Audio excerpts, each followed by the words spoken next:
नमस्कार मु Pritish Papul Patnaik ward number 21 बासिंदा देखो आपंकर गोटे नुआ कार्यक्रम कर जो वार्ड को बुली बुली आप सब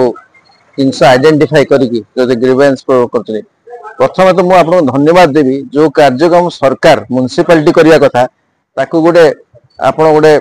थर्ड पार्टी एजेंसी की मीडिया हाउस से कवर कर लोकों को समस्या को उपस्थापन कर द्वारा निजे भी से साई बासिंदा बहुत लोग अच्छा भलरे अच्छा साई दी तीन प्रकार लोग अच्छा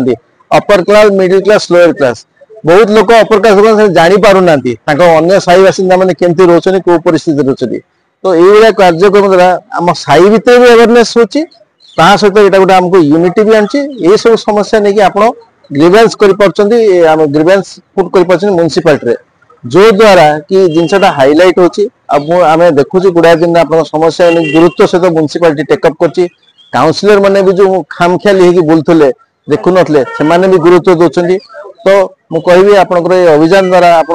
लोकों भॉइस हो पार्टी तो पीपुल्स भॉइस हो लोकों आवाज हो गाँ गली गली कंजे पशि पार्टी।